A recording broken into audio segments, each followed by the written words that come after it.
Hello friends, and welcome to today's video. So we just did my disappointments, right? Like, I think that was yesterday. I'm not sure, I'm pre-filming, but I think it was yesterday, right? Today, we're doing my top 10. It's top 10 time, but first, if you're wondering on the progress of me slowly freezing to death in my apartment, if you watched the last two videos, this will make sense. It's still freezing, for the record. Like, it is currently, how cold is it? 22 degrees outside. The heat's still not working, and I'm still contemplating setting things on fire for warmth. None of you care about me freezing to death. You're here for content. So here's the thing. Here's how this works. I have 10 artists. They are my top 10. They do not have to be your top 10. We can have different top 10s. These are opinion-based, but we're going to run through my list, and then I'm going to go through it, and I'm going to tell you why. Starting us off, we have one of several rookies on this list, which is The Wind. And let's start with the obvious, okay? Banger discography. The Wind has an excellent catalog, and I think of the rookies on this list, it is probably the strongest. It is insane to me that this group of literal children is outselling musically, but here we are, right? Like, We Go, one of the best songs of the year. Their entire first mini album slaps. Like, I don't want to actively stan children, but the music makes it very hard. Up next, we have one of my favorite artists just in general, which is Twixt. Yes, I am biased, but I feel like this is justified because they had several banger singles this year. Plus, I give extra credit for the Jonas Brothers collab. I thought it was really funny.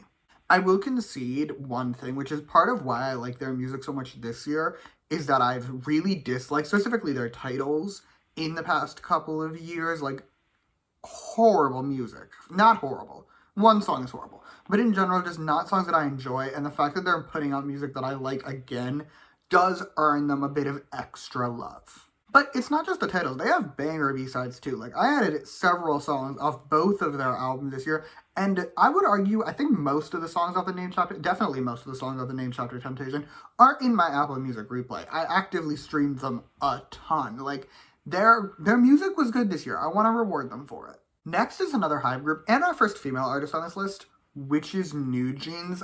I will be the first to admit I'm shocked, okay? 2022, Simon, like, if you told me at the end of 2022 I would have NewJeans in my top 10 artists of 2023, I would have thought you were kidding. I would have thought you were joking, because what? No, but, like, listen, okay? Most of their music this year has actually been really good. Zero's a banger. God, I have my moments to her. And their Get Up album is cute and it's fun. The one miss for me is, ironically, they're not most, but, like, the bigger songs. Like, Hype Boy did really well this year. I don't like that song. And then Ditto and Oh My God, just not my favorites. But, like, after that, bangers. Next is another group that is a bit of a surprise to me, but it is Gravity. I became a Gravity stan this year, but in my defense, they deserved it. Like, their Masterpiece album is a masterpiece. Okay, Groovy, one of the best songs released in K-pop in this decade. I am dying on that hill. And I just streamed the ever-living shit out of them this year. To not put them on this list would just be a lie. Our next artist is the first big three artist we have on this list, and also another surprise, which is NMIXX. And just like with NewJeans, if you told me at the end of 2022 that I would be putting NMIXX on this list, I would have thought you were lying. But again, their music hit this year, okay? Like, Love Me Like That is a bop. I really liked Roller Coaster. They had good music. Moving on, next we have an SM artist, which is NCT Dream. And once again, I'm biased.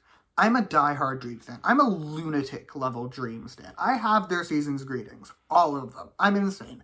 But I'm putting them on this list because they did a lot this year that I feel like earned them their spot.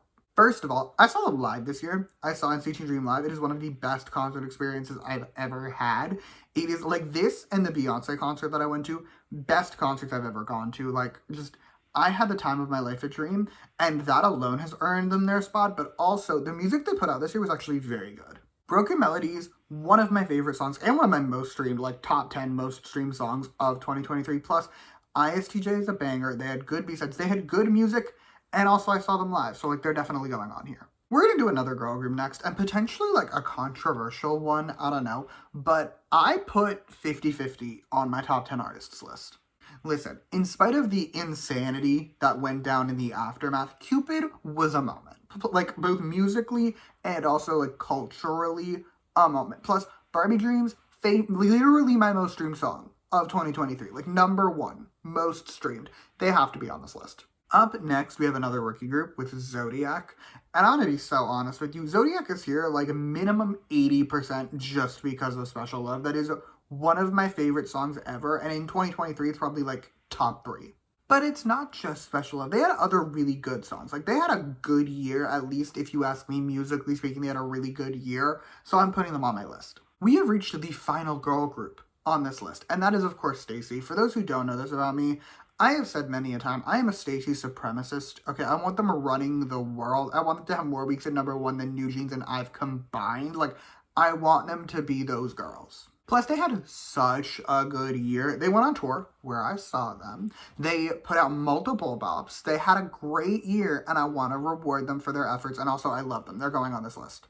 And last but not least, we have Rise. Now, I debated putting Rise on here because they didn't really do very much in 2023. Like, they put out 3 songs, and that's it.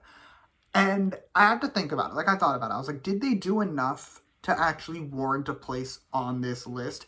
I decided yes for potential. For context, okay, the last SM debut to chart as well as Rise was FX with La Cha Cha back in 2009.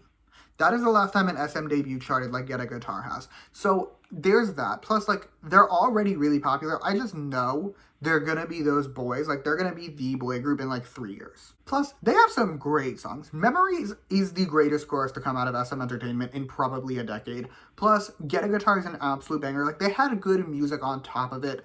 I think they've earned their place. But that's all I have for you today. Thank you so much for watching. Feel free to comment your thoughts on my list down below. You can also let me know your list. Let me know whatever you want. You can also like and subscribe if you want to or don't. I'll be okay either way. And yeah, thank you again for watching. Bye!